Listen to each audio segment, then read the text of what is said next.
Más vélemény. Podcastok társadalomról, közéletről, politikáról. Egy csatorna, ahol nem a hangerő, hanem az érvek számítanak. Egy csatorna, amely nem fél a kényes témáktól sem. Egy csatorna, ahol a vélemények értünk vannak, és rólunk szólnak. Más vélemény. Magyarország és a világ egyedi szemszögből.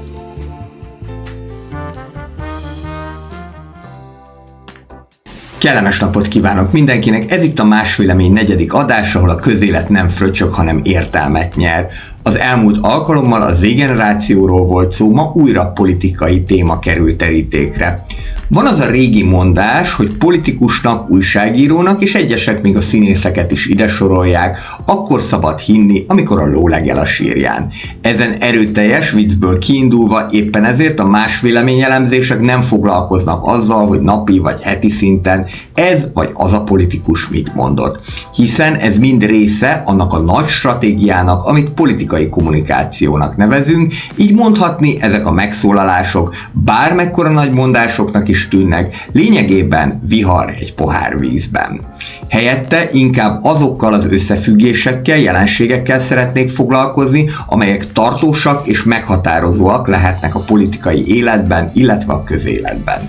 Éppen ezért a mai alkalommal egy olyan emberről lesz szó, aki megjelenésével teljesen felforgatta a hazai politika színterét, és jelenállás szerint úgy tűnik, hogy arra is esélyes lehet, hogy pártjával a 4 cikluson át teljhatalommal kormányzó Fideszt leváltsa. A mai Más véleményben Magyar Péterről lesz szó.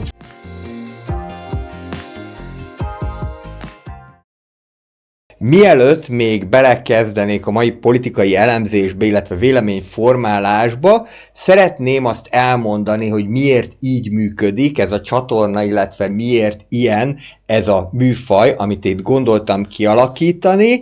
Akik ugyanis újonnan csatlakoztak, illetve most látják először, azokat meglepheti, hogy nem vagyok végig jelen a videóban az arcommal, hanem csak vágóképeket látnak. Nos, arra gondoltam, hogy ez podcast jelleggel megy ez a csatorna, tehát itt igazából, mint hogy a neve is mutatja, a vélemény az, ami fontos, illetve az ezzel kapcsolatos elemzés, érvek, és így tovább. Magam is komfortosabban vagyok egyébként, hogy nem vagyok végig a kamera előtt, viszont úgy gondoltam, hogy természetesen arccal fogom vállalni a véleményemet, tehát nem úgy fogok beszélni, hogy ne jelenjek meg. Éppen ezért ez a műfaj arról szól, hogy megjelenek a videó elején, meg megjelenek a videó végén, de egyébként pedig, ahogyan Rodolfo mondani szokta, csak a kezemet figyeljék, én pedig most azt mondom, hogy csak a hangomat figyeljék. Tehát miért is beszélünk Magyar Péterről?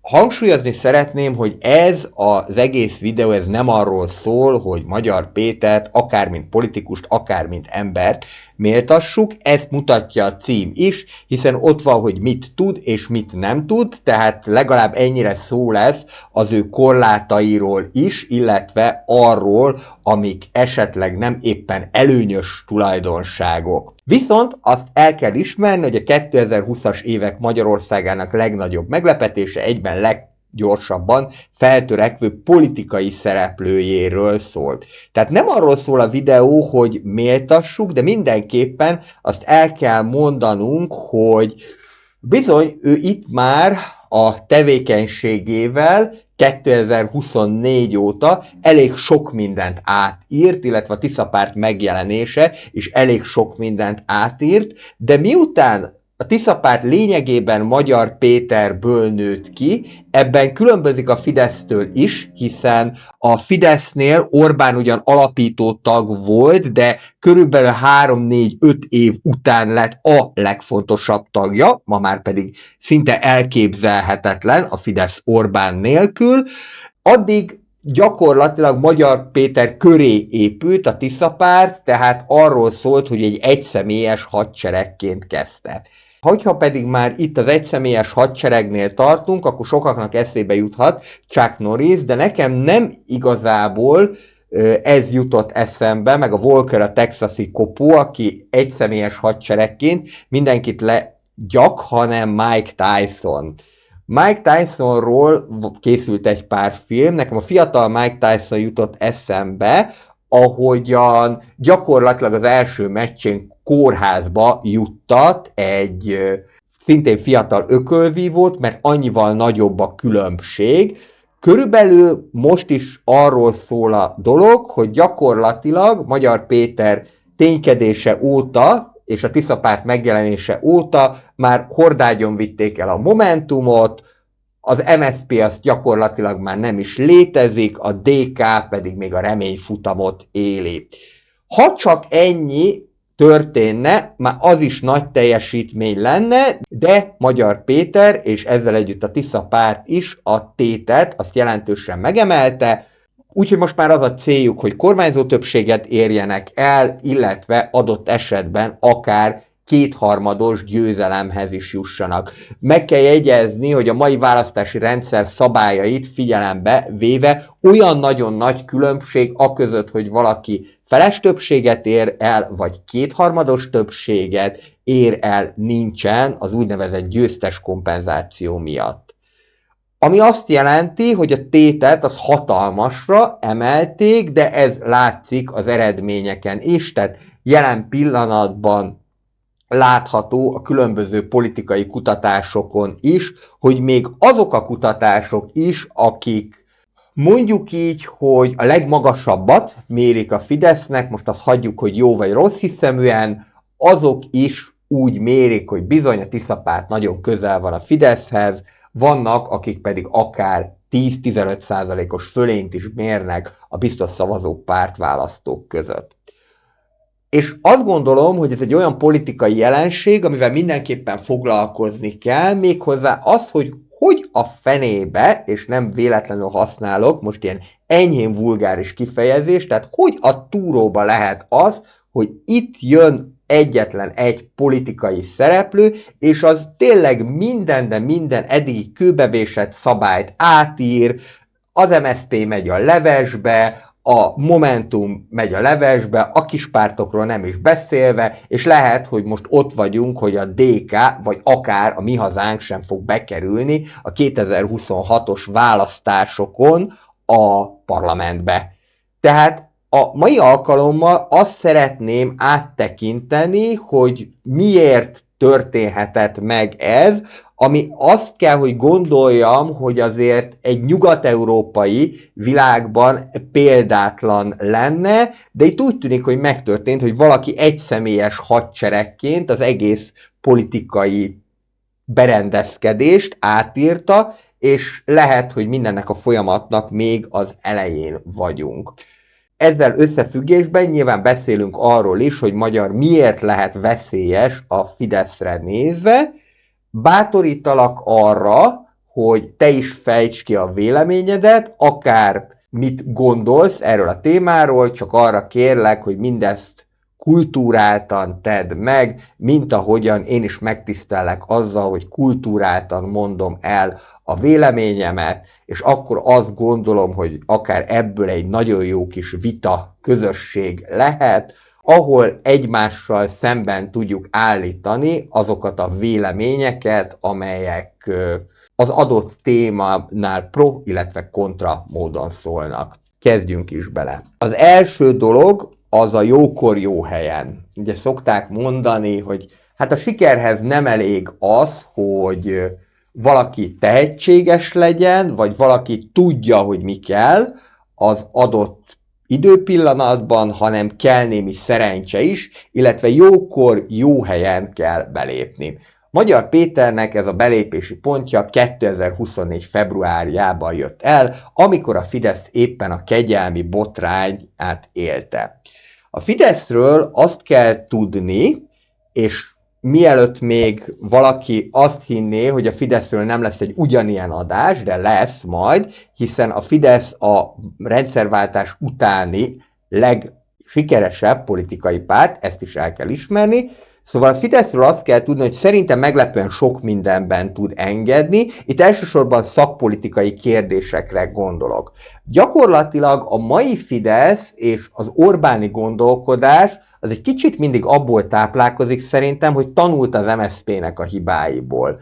Az MSZP-sek nagyon sokszor nem akartak bizonyos dolgokban engedni, nem akart ugye annó a Horn kormány a bokros csomagból engedni, nem akart utána Gyurcsány a vízidíjból engedni, és ez az, ami minden alkalommal újra és újra azt eredményezte, hogy választást vesztettek. Ugye 1998-ban az MSZP nagyobb részt azért veszítette el a választást, mert hogy a bokros csomagot a lakosság az eléggé nehezen viselte. Az más kérdés, hogy bizonyos körökben utólag Bokros Lajos, mint felelős közgazdász megdicsőült.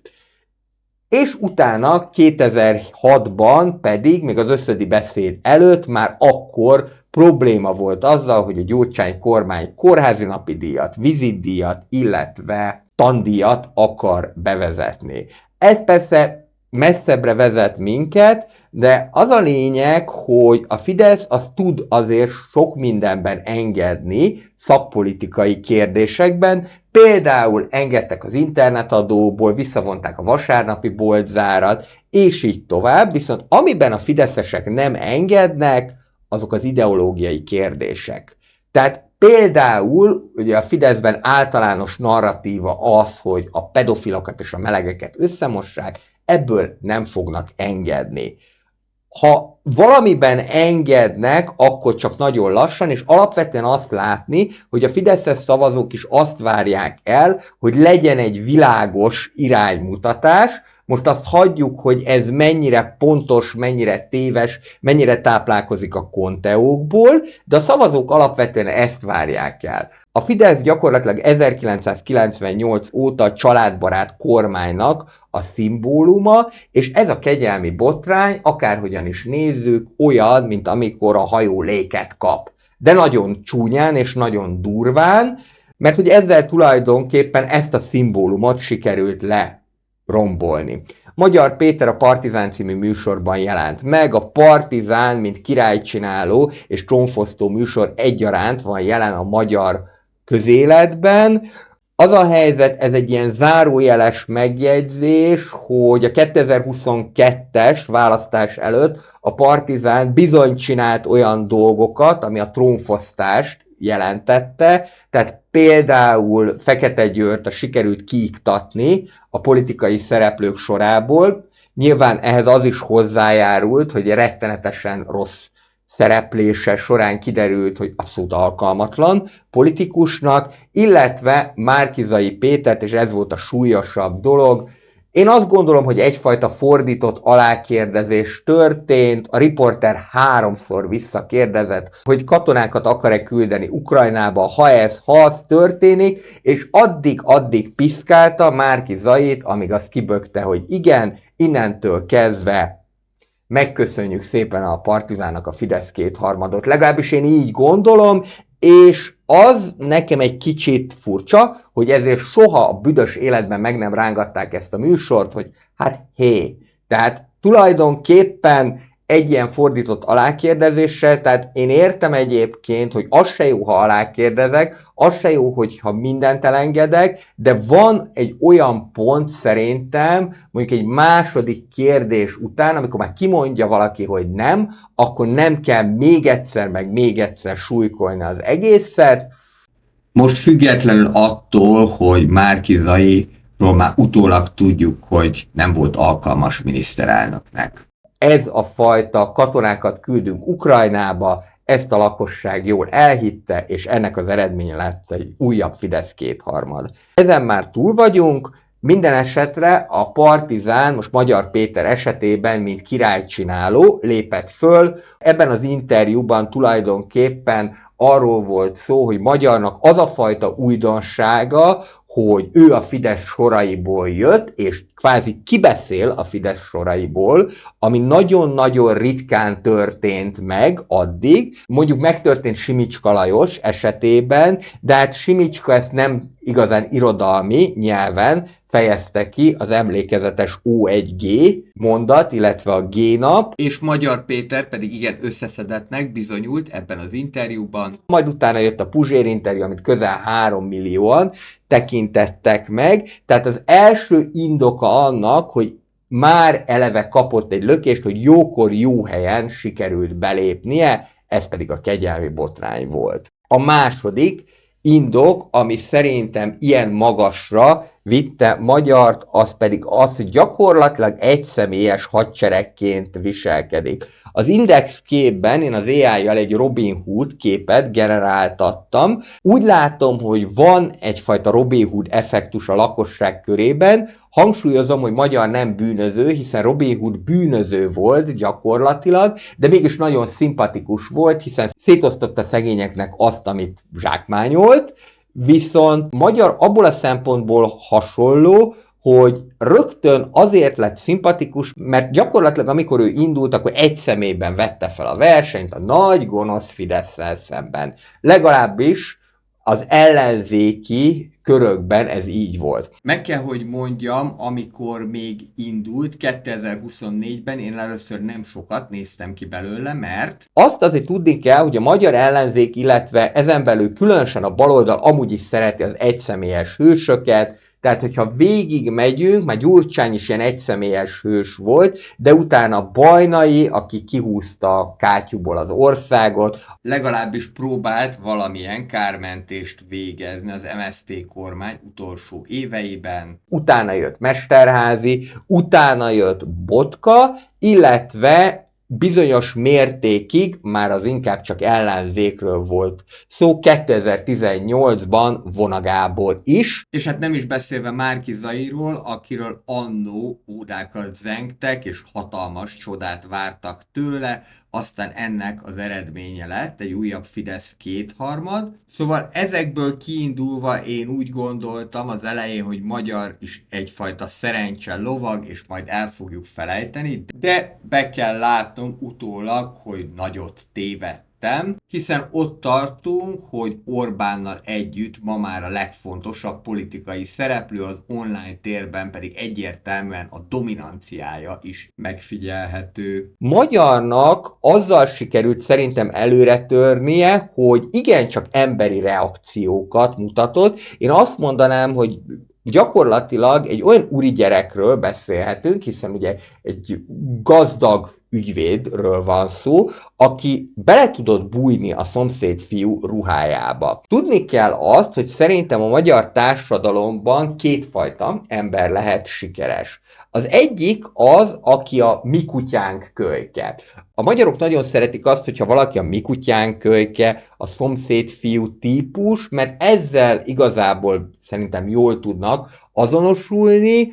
Orbán Viktor gyakorlatilag ezt a szerepet viszi 1998 óta, de lehet, hogy még régebben, 2022-ben az emlékezetes kisszékes kampány, hogy odament, fölállt egy kis székre, és akkor elmondta az embereknek, hogy mit kell tudni, és ezzel nagyon meg tudta nyerni a választást, többek között ezzel is.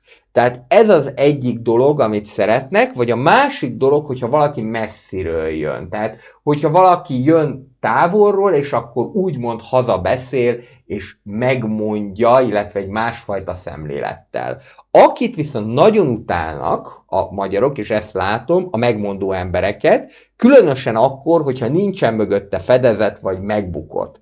Alapvetően azért azt gondolom, hogy ennyi motivációs trénert, mindenfajta életvezetési tanácsadót figyelembe véve, nem is beszélve azokról az influencerekről, akik általában nulla vagy minimális élettapasztalattal osztanak meg hatalmas bölcsességeket, illetve mondják meg napi szinten a tutit, természetesen tisztelet a kivételnek, mert vannak olyanok, akik ezt intelligens módon csinálják, csak sajnos ez a kisebbség. De hogyha valaki mögött nincsen fedezet vagy megbukott, és Gyurcsány ennek eklatáns példája, akkor azt nagyon tudják utálni. Úgyhogy ez a kettő, és Magyar Péter is ezt a mi kutyánk kölyke stílust fogja képviselni, tehát olyan, aki megérti az emberek problémáit, aki lemegy vidékre, és nem véletlenül használom ezt a kifejezést, mert nagyon sok esetben a baloldalnak ugye ez volt a problémája, hogy nem tudtak lemenni a politikusok vidékre, egyáltalában az ellenzéknek is ez volt a problémája, talán a Jobbik volt az, aki tényleg tudott mit kezdeni a fővároson kívül is a politikával, Gyurcsány is próbálkozott ezzel, de ugye neki azért volt egy komoly handicapje, sok minden miatt, meg egyébként volt szerintem egy eléggé erőteljes és felfokozott utálat is irányába, de Gyurcsányról majd egy következő adásban beszélnék, majd valamikor. Ez mindig az ellenzéknek egy nagy problémája volt, hogy nem igazán tudták megérteni a vidéki embereket, nem igazán tudtak a vidéki emberekkel beszélgetni. Ugye Magyarország bizonyos részein lehet, hogy sokkal többet jelent, hogyha a politikus vagy a helyi képviselő beszél veled személyesen, mint az, hogy milyen kampány vagy éppen milyen adócsökkentés zajlik. A fideszes politikusok pedig fogták magukat, lementek vidékre, kiszálltak a sokmilliós autójukból, és elbeszélgettek az ottani emberekkel, illetve a nemzeti konzultáció során, most még a 2004-es, 2006-os nemzeti konzultációra gondolok, amikor ez még eredeti formájában személyes találkozások által valósult meg, nagyon sok információt is lehetett gyűjteni, hogy melyek az országnak adott területen a problémái, és Magyar Péter most pontosan ezt valósítja meg azzal, hogy egyfolytában országot jár, hogy minden szegletébe eljussunk is hazánknak. A következő ok pedig pontosan ehhez kapcsolódik. Magyar a Fidesszel szembeni érzések és ellenérzések megtestesítője. A Fidesszel szembeni érzések, hogy a Fideszből jött, de az nem tetszett. Érdemes egyébként megfigyelni azt, ami szerintem egyébként nagyon sok politikai pártra jellemző, különösen akik sokáig regnálnak. Például ugye Franciaországban Macron pártjánál is látjuk, hogy erőteljesen jobbra tolódott a centrumból, és bizonyos elemekben már radikálisabb is, mint volt. Nos, a Fidesz is megváltozott. Ha csak a szellemi kört nézzük, akkor, hogyha ma lenne egy professzorok Batthyány köre, amin annak idején ellenzékiként még kicsit mosolyogtunk is a 2000-es évek elején, illetve 2004-ben, miután Orbán először megbukott a választásokon, akkor megnyalnánk a 10 ujjunkat. Hogyha lenne egy Jókai Anna a soraikban, akkor azt mondanánk, hogy van egy értelmiségi szellemi holdudvar. A professzorok Batthyány köre egyébként ma is létezik, 1995 óta áll fenn, és erőteljes összefonódásokat mutat a Fidesszel, de ma már nem igazán őket helyezik előtérbe, illetve volt olyan is már, hogy kritizálták a kormányt, most megint úgy tűnik, hogy kicsit jobban vannak, de nem is ez a lényeg, hanem hogy ma már nem a professzorok Batthyány körét helyezik előtérbe, hogyha a Fideszről van szó, hanem hát ma a fideszeseknek be kell érnie Tóth Gabival, meg Győzikével.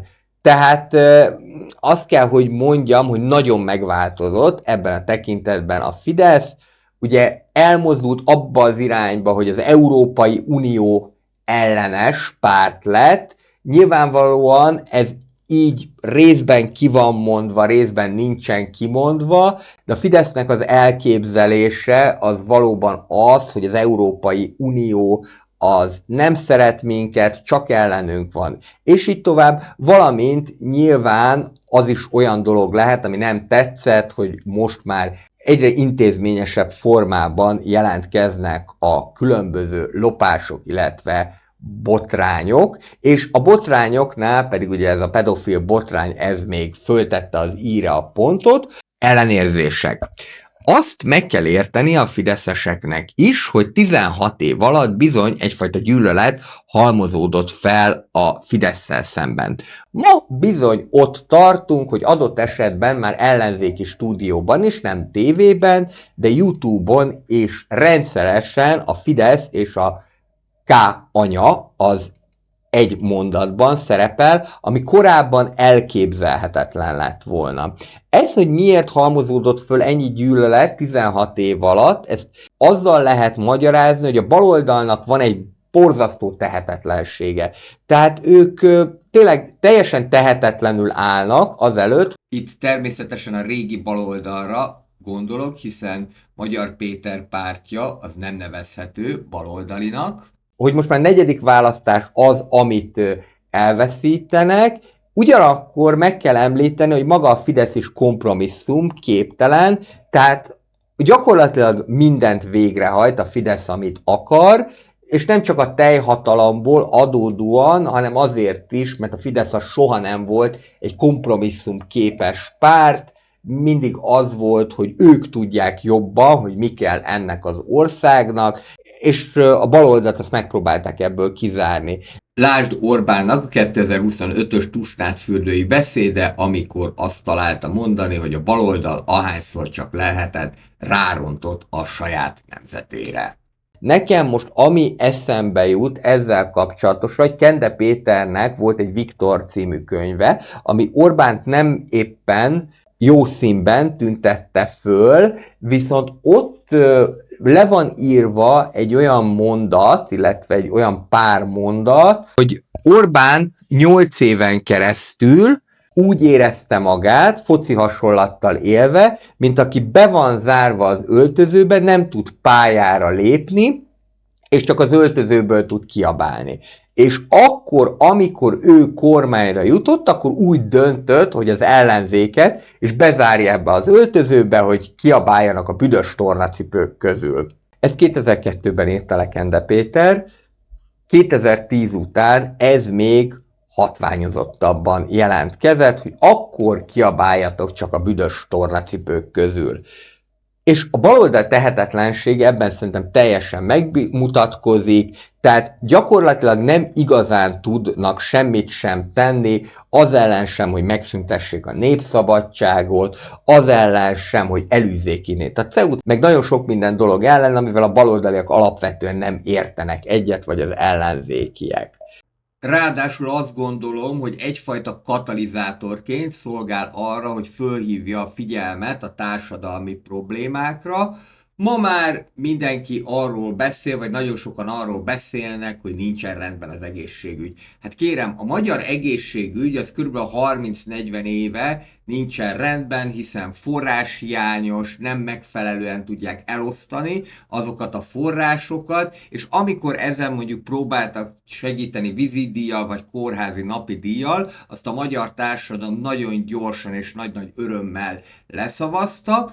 Alapvetően ezt eddig is tudtuk, hogy a magyar egészségügy nincsen rendben, de azok után, hogy Magyar Péter elmegy a kórházakba, megpróbálja átadni az ajándékokat, valamikor ezt engedik, valamikor ezt nem engedik, vagy azokat a dolgokat, amelyek egyáltalán a kórházak alapvető működéséhez szükségesek, akkor viszont ez jobban társadalmi fókuszba fog kerülni. Ezért Magyar eléggé jól megtestesíti a Fidesszel szembeni érzéseket, illetve ellenérzéseket is. A következő dolog, amit lehet mondani, ez a fokozatosan kialakuló Orbán ellenesség. Magyar alapvetően ugye úgy indult, hogy nagy rajongója volt Orbánnak, éppen ezért én azt gondolom, ezzel nem leszek túl népszerű, hogy nem biztos, hogy nagyon más kormányzást csinálna. Lehet, hogy progresszívebben csinálná, lehet, hogy akár kompromisszum készebben is csinálná, de nem hiszem, hogy alapvetően, miután ebből a körből származik, nagyon más lenne a hatalom technikai gyakorlása.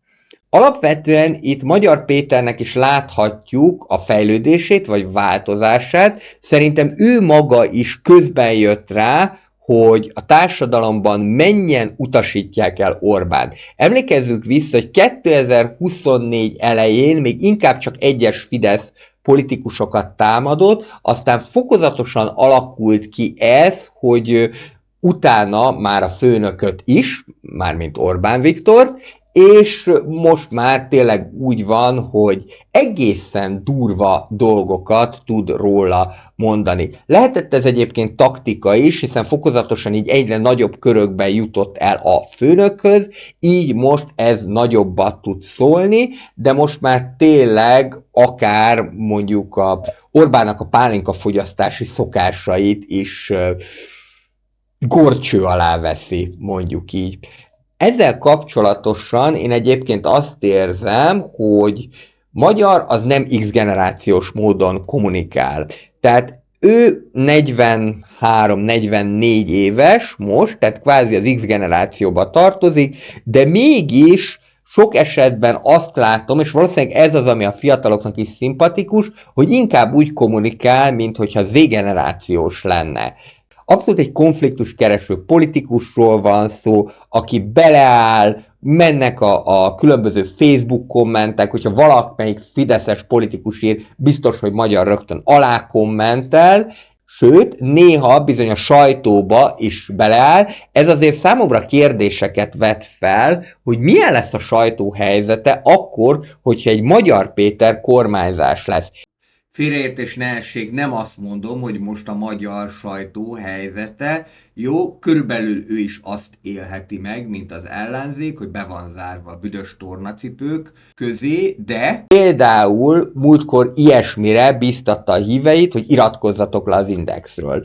Nyilván az Index megváltozott, nyilván azt mondom, hogy ez már nagyon messze van az új péteri Indextől, ami kialakult, de az, hogy azra bíztatom a híveimet, hogy iratkozzanak le, ez azt jelenti számomra, hogy akár ezt kormányon is meg tudja tenni, hogy mondjuk visszaél ezzel a fajta népszerűséggel, illetve hatalommal.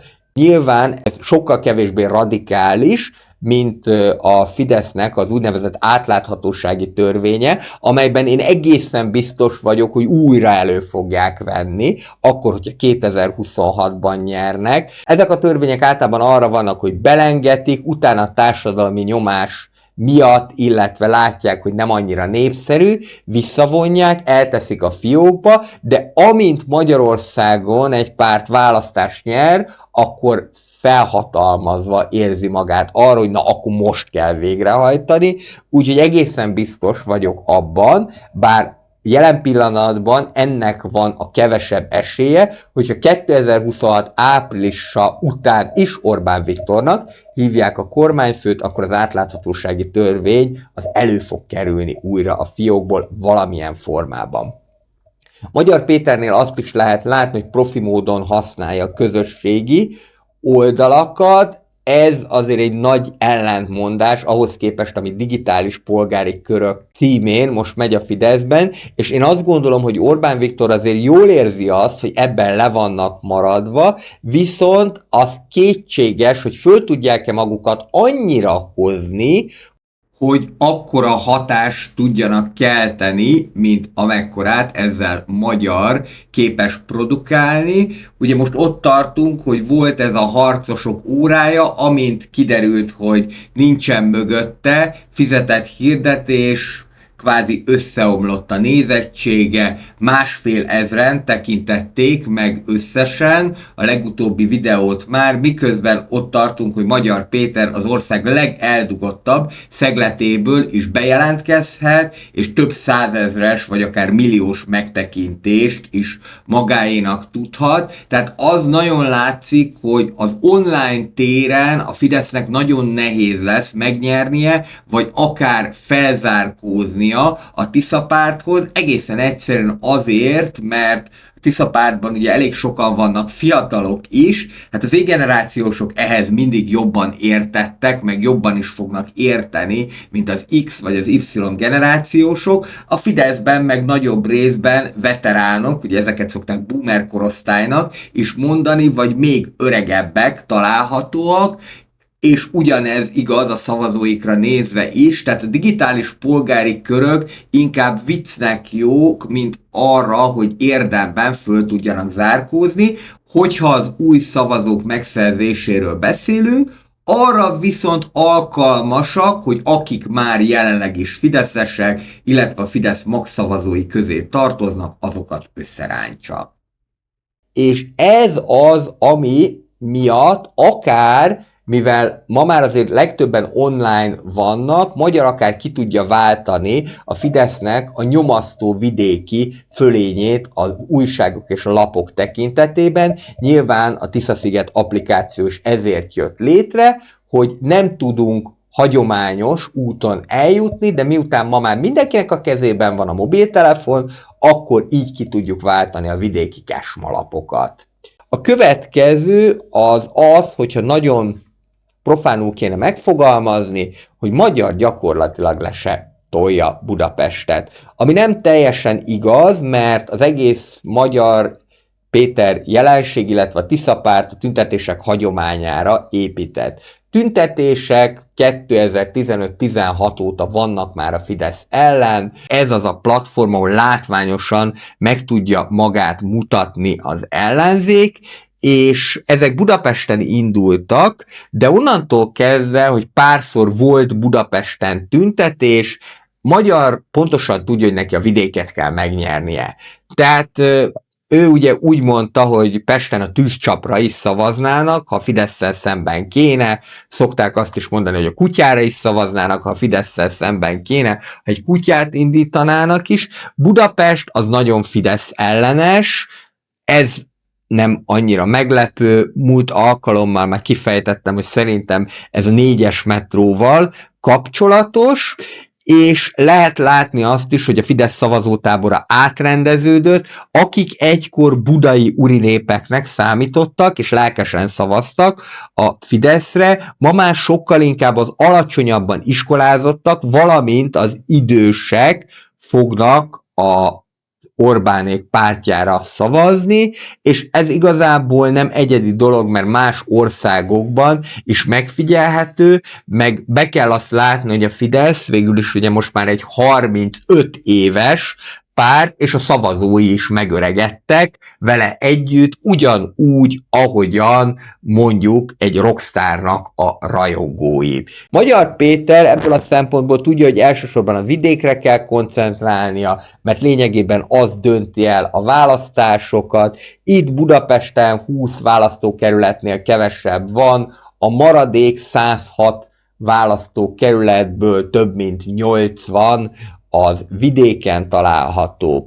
És éppen ezért terepmunkát folytat. Egyébként annó ugye Orbán is így csinálta, amikor 2002-ben vereséget szenvedett, elindította a nemzeti konzultációs buszt, felállította a polgári köröket, polgári körök mai megfelelője a Tisza pártnál a Tisza-szigetek, és vidéken konzultált, vidéken beszélgetett az emberekkel, és ez az, ami utána meghozta a győzelmet számára.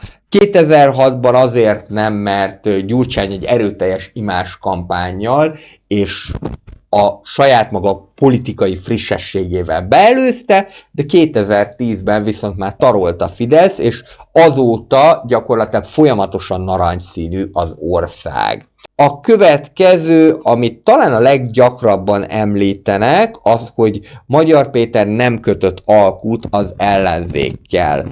Ennek meg is volt az eredménye. A baloldali szavazók 2022-ben már meghasonlottak a baloldaltól. 2024-ben kvázi az EP választáson a Tisza párt a 33%-os eredményét annak is köszönheti, hogy itt egy büntető szavazás volt a baloldal ellen. Hozzáteszem, és itt is egy más véleményem van, mint a mainstream, hogy a baloldal és a véleményformálók maguknak is köszönhetik, hogy kinyírta magát a baloldal. Gyakorlatilag itt a Gyurcsány probléma, hogy se kiköpni, se lenyelni nem bírták Gyurcsányt, de azért Gyurcsány volt az ellenzéknek a vezetője, de nem álltak be mögé eléggé, és hát a baloldalon ez azért eléggé jellemző, hogy nem állunk be valaki mögé eléggé, csak félszívvel támogatjuk. Viszont az derült ki az EP választásokon, hogy az embereknek bizonyos területeken sokkal nagyobb a Fidesz ellenessége, mint amennyire zöldek, liberálisok, stb.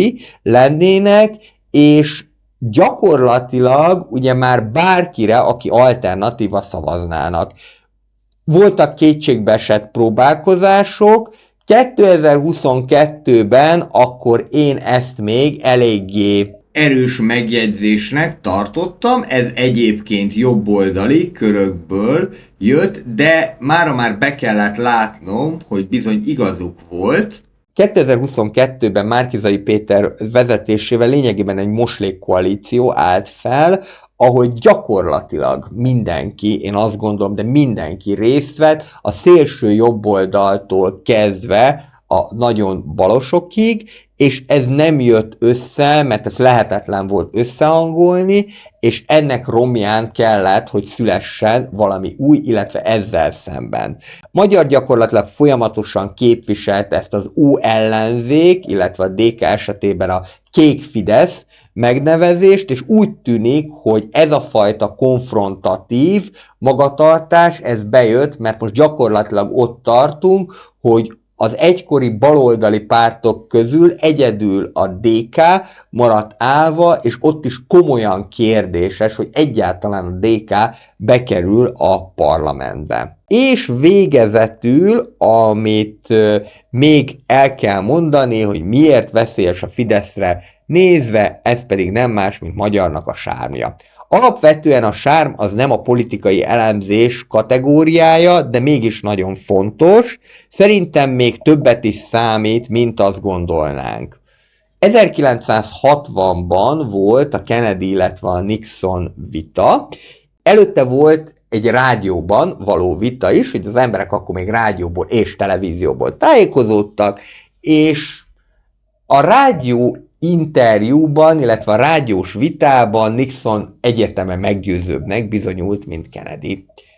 Majd amikor eljött a televíziós vita, akkor az emberek láttak egy teljesen rosszul felöltözött, tagba szakadt embert, ez volt Richard Nixon, ezzel szemben a fresh, jól öltözött Kennedy. És innentől kezdve nem biztos, hogy azt számított, hogy ki mit mond. Kennedy pedig ezt követően, igaz, hogy kis különbséggel meg is nyerte az 1960-as amerikai elnökválasztásokat.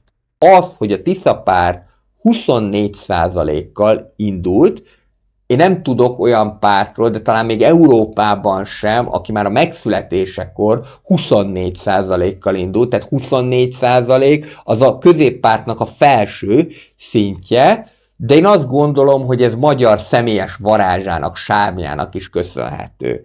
Nyilván van, aki ezt nem így gondolja, és van, akinek hidegrázása van Magyar Pétertől, de azt el kell fogadni, hogy nagyon sok embernél megvan a sármja, megvan az a fajta varázs, ami a nála 20 évvel idősebb Orbánnál vonzóbbá teszi.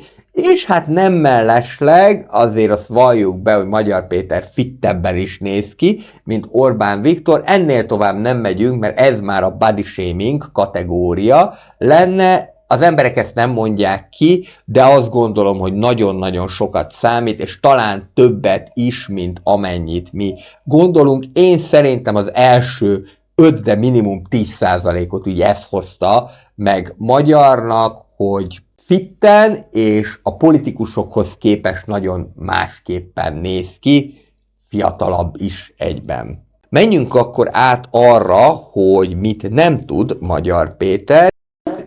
A baloldalon, illetve az ellenzéki oldalon mindig van egyfajta csodavárás, ennek mindenfajta aspektusával és szereplőjével. Van, amikor nagyon benézik ezt, mint például Márki-Zay esetében, vagy akár mondjuk az azóta elhunyt és főpolgármesteri címre aspiráló Falus Ferenc esetében, az emlékezetes vizes vödör kihívásnak a szerencsétlen megvalósulása, de mindig van egyfajta csodavárás, hogy jön majd valaki, aki legyőzi a nagy gonosz Orbán Viktort, és erre igazából a baloldalról mindig ráfaragnak, mindig inkább csak nagyobb kudarcokat sikerül elérni. Most A csodavárás az nyilván arra vonatkozik, hogy egy, győzze le Orbánt, 2, lehetőleg 2/3 tegye ezt meg, hogy érdemben is tudjon utána mit kezdeni ezzel az országgal. Ez idáig még rendben van, a jelen állás szerint lehet, hogy ez most tényleg meg is valósul, de azt tudni kell, hogy most még a Tisza párt még mindig olyan, mint egy fehér lap, amire bárki bármit írhat, és hát valljuk be, hogy Magyar maga sem akar szavazókat veszíteni, éppen ezért lebegtet dolgokat, beígér adócsökkentést, beígéri azt, hogy majd könnyebb lesz az élet. Nos, az a nagyon rossz hírem, de valószínűleg ez teljesen megfelel a realitásnak is, hogy nem lesz könnyebb. Tehát eléggé nehéz gazdasági helyzetben van az ország, a világban való gazdasági folyamatok sem annyira kedvezőek, hogy azt lehessen mondani, hogy 2026 után majd akkor könnyebb lesz az életünk, hogyha leváltjuk Orbánt, és helyébe egy Magyar Péter fog jönni. Nyilván sok szempontból más lesz, különösen akkor, hogyha a Magyar tényleg megvalósítja azt, hogy újra konszenzusokon alapul ez az ország, tehát nem arról van szó, hogy a Fidesz megmondja pufkész, és akkor az úgy van. Ez nyilván egy kívánatos dolog lenne, de Orbánnak a leváltása az ellenzék szemében lehet, hogy úgy tűnik, hogy elégséges feltétele annak, hogy jobb országot építsünk. Én azt gondolom, hogy inkább a szükséges, de nem elégséges feltétel az, hogy előre tudjunk ezzel mozdulni. És mivel táplálja is ezeket a csodákat, ezért azt mondom, hogy nehogy úgy járjon, mint 2006 után Gyurcsány, még ha neki mondjuk nem is lesz összödi beszéde, de akkor is komoly probléma lehet abból, hogyha ígér valamit, és aztán azt nem sikerül betartani, hozzátéve, hogy nyilván most minden arra megy rá, hogy ezt a rendszert felszámolja, tehát tulajdonképpen egy kényszerpályán mozog, de az, hogy ténylegesen milyen állapotban van a költségvetés, milyen állapotban van az ország, azzal ő is majd csak akkor fog szembesülni, hogyha sikerül átvennie a hatalmat a Fidesztől. Hozzátéve, hogy én lennék a legboldogabb, hogyha egy olyan országba élünk, ahol egy Churchilli mondattal, hogy nem ígérhetek más, csak vért és könnyeket és szenvedést, lehetne választást nyerni, de a magyar választópolgárok ettől inkább csak elfordulnának nagy valószínűséggel, ami szomorú, az is igaz, hogy Churchill ezt egy világháborús környezetben tette meg, és hát attól meg mentsen Isten bennünket. A tét a Tisza részéről is hatalmas, néha ugye a 2/3 is beszélnek, és nyilván az, hogyha érdemben valamit akarnának kezdeni ezzel az országgal, akkor a 2/3 az kívánatos lenne, de mind a Mi Hazánk, mind pedig a Demokratikus Koalíció beleszólhat ebbe a képletbe. Lehetséges, mint ahogyan Tölgyesi Péter mondta, hogy a társadalom tényleg megbillen, és gyakorlatilag olyan szavazás lesz, ami elsöpri a Fideszt, ez is benne van, akár a közvélemény kutatási adatokban is, viszont én azt gondolom, hogy csak feles többsége lesz a Tiszának, de egy egyértelmű kormányzó többsége, akkor is szépen lassan azokat az embereket, akik látszólag most be vannak betonozva, majd le lehet építeni, illetve esetleg akár a másik oldalra lehet állítani, hiszen ők is csak emberekből vannak, és abban az esetben, hogyha a Fidesz nimbusza megtörik, ami ma még azért azt gondolom, hogy eléggé nehezen elképzelhető, hiszen a Fidesz az a párt, amely gyakorlatilag 2006 óta, tehát most már idestova 20 éve nem veszített választást. És minden választást bizony utcahosszal nyert meg. Lehet, hogy egyébként pont ezért lesz az, hogy most aztán abszolút másik irányba billen a mérleg, de én azt gondolom, hogy akár hogyha a Tiszának feles többséget sikerül elérni, már az is meg tudja törni annyira a Fidesz nimbuszát, hogy akkor azok, akik bebetonozott emberek, azokat is majd át lehet állítani, el lehet távolítani onnét.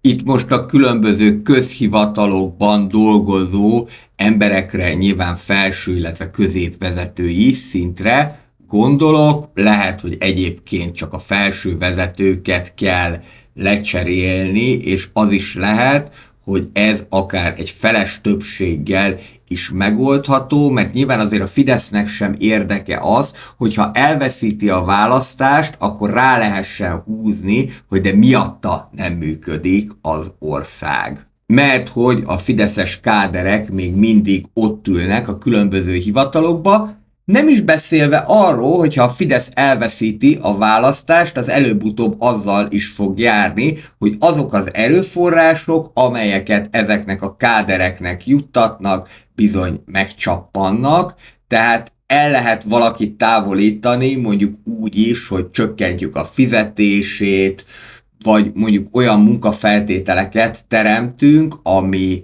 nem kedvező számára. Tehát én azt gondolom, hogy azért megvannak ennek a módjai, mindenki a kétharmadra esküszik, nyilván az a legtisztább eset, ezt majd el fogom mondani a későbbiekben, hogy miért még a legtisztább eset, de én azt hiszem, hogy már feles többséggel is lehet majd valamit kezdeni.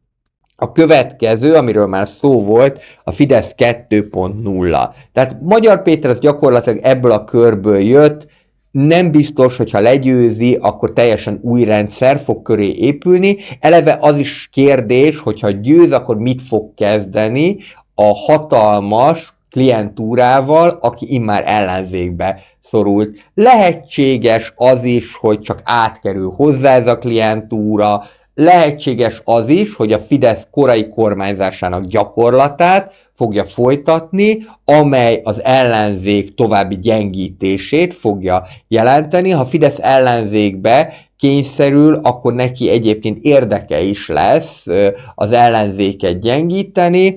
Tölgyesi Péter, aki nekem elemző példaképem, amit mondott, szerintem abban nagyon sok minden, vagy nagyon fél attól, hogy ebengubát cserélünk. Tehát ez majd nyilván ki fog derülni, hogy hogyan fog kinézni ez az új, inkább jobboldali párt, amihez jelen pillanatban még most a baloldaliak is csatlakoznak. A következő dolog a fanatizálhatóság. Alapvetően azt lehet látni, hogy a Tisza pártnak a magszavazói éppen úgy fanatizálhatóak, mint a Fidesz szavazók annó. Szinte borítékolható, hogy bárki nyer, akkor óriási balhé lesz ebben az országban. Minimum olyan hídlezárásokra számítok, mint a 2002-es választások során. Én azt gondolom, hogy csak akkor nem lesz óriási balhé, hogyha egyértelműen eldől. Tehát, hogyha a Tisza párt színeibe borul az egész ország, akkor ott a fideszesek is érezni fogják, hogy ennek ott vége. Lehet, hogy akkor Bajer Zsolt szervez egy tüntetést, és kimennek néhányan, de igazából az akkor már nevetséges kategória lesz. De abban az esetben, hogyha nagyon fejfej mellett végeznek, akkor félő, hogy könnyen a 2002-es állapotok elé nézünk, a 2002-es választások utáni állapotok elé.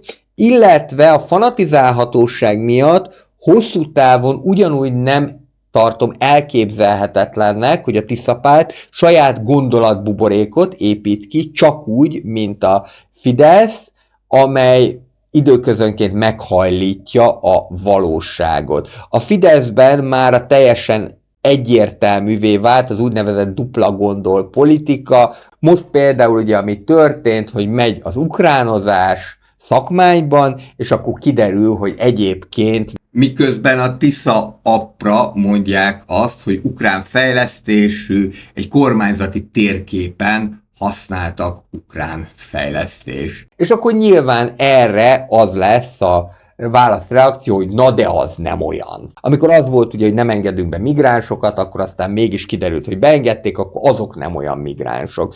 Természetesen a Tisza párt itt még nem tart, de azt gondolom, hogy hosszú távon erre vigyáznia kell, mert Dupla gondol politika, ugye ez az Orwelli dupla gondol, minden egyes olyan párt esetében megfigyelhető, amelynek fanatizálhatóak a hívei. Most azt is gondolom ezzel kapcsolatosan, hogy a Fidesz jelen pillanatban még így győzhető le, hiszen azzal, hogy a Tisza is épít magának egy külön világot, azzal sokkal jobban össze lehet tartani a híveket, illetve rá lehet őket venni, hogy menjenek el szavazni. Az más kérdés, hogy kormányzati szerepben majd ezen finomítani kell, illetve illik is. Következő, és már majdnem az utolsónál vagyunk, ez a ragaszkodás a múlthoz. Ha Magyar Péter nyer, az kvázi 16 év után rendszerváltás lesz. Van annak is esélye, hogy 2 lépcsőben bontják le a NER rendszert, 2026-ban majdnem nyer a Tisza, aztán 2030-ban utcahosszal nyer a Tisza. Alapvetően ez valóban egy természetesebb folyamat lenne, de azt is látni kell, hogy most a Fidesszel szembeni ellenérzések óriásiak, tüntetések, a fiatalokat elvesztették, lehet, hogy nem ez a csendes többség, de most úgy tűnik, hogy nagyon mindenki fölzárkózott egyik vagy másik oldal mellé, ezért is mondtam, digitális polgári körök, ha eddig nem tudtuk, hogy ki az, aki biztosan fideszes, most megtudjuk, mert biztos, hogy valamilyen digitális polgári körben benne csücsül. Jelenleg azért inkább a társadalom megbillenése az esélyes, mint hogy itt egyenlő legyen. A Tisza pártnak az online média fölénye az már most is óriási, ami eljuthat a legkisebb településekre is. Ugyanakkor a magyaroknak szerintem az egyik legnagyobb problémája, hogy nehezen változtatnak, és ugyan most a Fidesz kezében nincsenek olyan aduászok, legalábbis egyelőre még nem látjuk ezeket, mint amelyek az előző választások során voltak. Egyelőre sokkal inkább arról szól a dolog, hogy a Fidesz védekező pozícióban van, és a különböző botrányokat vagy botrányszagú eseteket próbálja meg elhárítani. 2014-ben ez az aduász volt a rezsicsökkentés, 2018-ban ez az aduász volt a migráció, 2022-ben meg a háború. Most azzal, hogy a háborús propagandát 2025-26-ban újra töltik, nem biztos, hogy bármifajta sikert fognak elérni, hiszen azt látjuk, hogy ennek a konfliktusnak, ennek az orosz-ukrán konfliktusnak az esélye, hogy ez nagy mértékig eszkalálódik, mindig megvan, de amikor már közel 4 éve folyamatosan farkast kiáltanak, akkor nem biztos, hogy elhisszük, hogy éppen most fog jönni a farkas. Hogyha a magyarok nagyon ragaszkodnak a múlthoz, akkor az, ami magyarnak a választási esélyeit gyengítheti, de még egyszer mondom, hogy most szerintem olyan aduászok nincsenek a Fidesznek a kezében, mint 2022-ben. A következő a struktúra kiépülésének hiánya. A Tisza párt gyakorlatilag egy felülről alulról szervezett párt. A Tisza-szigetek ugye létrejöttek, szó volt arról, hogy ezek tulajdonképpen megfeleltethetőek az egykori polgári köröknek, de gyakorlatilag ez még kiforratlan, adott esetben van, hogy a Tisza-szigetek egymással is vetélkednek. Az különben egy elég komoly probléma, hogy fog úgy 106 ütőképes képviselőt a Tisza párt kiállítani, ahol a politikai apátia komolyan létező fogalom, tehát hogyan lesz az, hogy hosszabb távon is teljesen új arcok jöjjenek a politikába. Alapvetően azért azt lehet látni, hogy közben felnőtt egy generáció, aki meglehetősen érdeklődik a politika iránt, bár az Z-generáció alapvetően politika és közélet iránt nem érdeklődik, de akik érdeklődnek, én azt látom, hogy már nagyon fiatal korban is oda jutnak. Gondoljunk például ugye mondjuk a Pankotai Lilire, de vannak még olyanok, akik tényleg már nagyon fiatal korukban politikai pályára mennek, vagy akár közéleti megnyilvánulásaik vannak. Tehát fölnőtt már azóta egy olyan generáció, akik akár teljesen új arcként jöhetnek a politikába, de nem feltétlenül lesz ez egy egyszerű menet, és különben is itt van a politikai tapasztalat hiánya. Maga Magyar Péter egyébként folyamatosan fejlődik, most már nem jár, vagy kevésbé jár bulizgatni, kevesebb konfliktusa van, és rájött arra, hogy hogyan kell neki egy hiteles, mégis fiatalos politikus képét mutatni, de az kérdés, hogy képes lesz-e a vele dolgozó csapat is ezt az ütemet tartani. Ugyanakkor még most a Tisza-párt az új seprű jól seper korszakát éli, és gyakorlatilag olyan, mint egy fehér lap, amire bárki írhat bármit, és a választók is így gondolkodnak róla. Végső soron Magyar Péter nem csak egy politikai szereplő, hanem egy jelenség. Egy vákuumból felemelkedő egyszemélyes hadsereg, aki pontosan jókor, jó helyen lépett elő. Egyszerre testesíti meg a Fidesszel szembeni ellenérzéseket, valamint reményt egy másik Magyarország után. De a kérdés az, vajon ez a remény reális alapokon áll, vagy csupán a régóta dédelgetett csodavárás új arca? Magyar Péter kommunikációja profi, tankönyvszerűen politizál, a társadalmi reflexeket jól ismeri, és nem fél konfliktust vállalni sem. De az, hogy egy országot kormányozni tud-e, nem csak karizma és kampányképesség kérdése. A rendszerváltás utáni Magyarország már több ilyen egyszemélyes hősön is túl van, és közülük nem mindegyik tudott rendszert építeni, vagy társadalmat formálni. Most úgy tűnik, hogy a Tisza-párt és a vezetője végül elindult ezen az úton. De hogy ez végeredményben ellenzéki fanatizmus, új rendszerépítés, vagy csupán Fidesz 2.0 lesz, az még egyelőre nem derült ki. Mindenről többet majd akkor fogunk tudni, ha a kampánytüzérség végre mindkét oldalon elhallgat, és kiderül, mit is épít valójában. Új jövőt, vagy csak új illúziót. Köszönöm szépen, hogy megnézted ezt a videót, kérlek, hogy a csatornára való feliratkozással, kultúrált kommenteléssel, lájkolással, valamint a videó megosztásával támogasd a Más Vélemény munkáját. A legközelebbi adás november elején várható. Várlak benneteket, várom önöket akkor is. Mindenkinek kellemes napot kívánok, sziasztok!